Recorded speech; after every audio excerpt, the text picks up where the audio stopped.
perception happens at an incomplete level. Prediction happens through perceptions that are based on incomplete evidence through the reality we perceive in.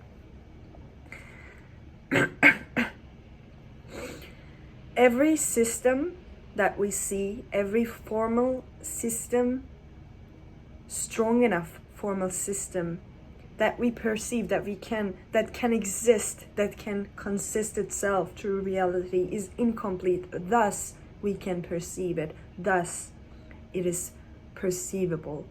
And it is predictable.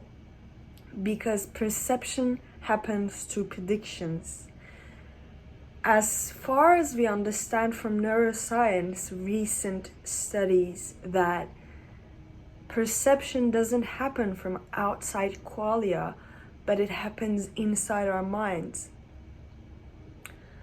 Most of it, I think 40 to 60% of perception actually comes from within, rather than the perceptions that we think that are attributed from outside forces, outside realities, outside qualia. It's in fact happening inside the mind. It's happening to our predictions. It's happening to our personality. It's based on our personality. It's based on the inner qualia rather than the outer qualia. There's something called the Marcos blanket. Carl Friston is talking about free energy principle, and when he talks about free energy principle and predictive processing, which is also called active inference, he mentions this Markov blanket. And this Markov blanket is what is in between the predictions, the inner qualities, the inner perceptions, and the outer perceptions. The inner perceptions, for example, the state you're in, the hunger state you are, the how much sleep you've taken, and if you had any exercise or not, how much oxygen is going to your brain. Let me give an example. When you chew gum, when you're chewing gum, your brain actually works better because 25 to 40% more oxygen goes to your brain. So your brain actually works better because you're chewing the gum. There's an outer force, that action, that inevitable action that you're doing, that you are to perceive, you think. But if you are not aware of this reality, if you're not aware that chewing gum actually causes you to get more oxygen to your brain, then you're not actually, even though if your brain is working better, you're better at solving problems, you're better at making puzzles while you're chewing your gum, as long as you're not aware of it, as long as you're not perceiving it, as long as there's no perception of it, it does not exist. It is not in your reality. And this means that it does not exist. So, in order for something to exist, in order for reality to be real, there needs to be this predictive process, this prediction attributed to the action of the outside world, the quality of the outside world.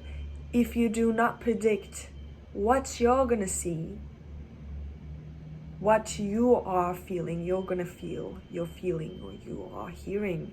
If you do not attribute any kind of prediction to it, it actually does not really exist, because it's maybe happening, but it's happening on an unconscious level, which we come to the consciousness thing, and there's a lot of theories on this, and I can tell you that one of the theories that actually analogizes this spotlight thing, this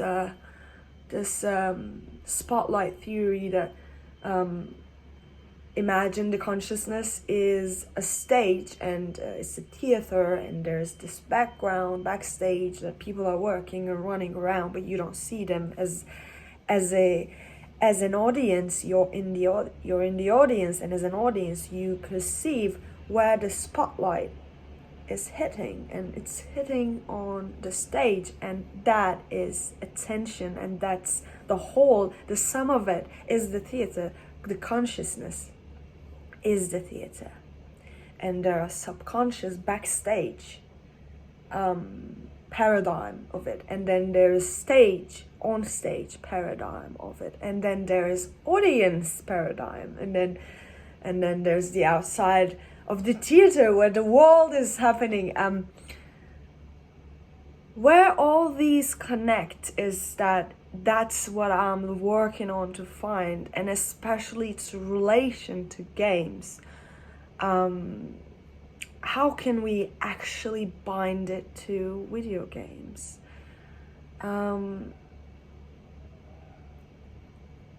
Because people perceive the same event in many different ways, and the same game in many different ways. Movies also, some people like it, some people do not like it, but there must be some consensus on the core of liking, the core of perceiving and being appreciative about that perception, rather than being negative towards it.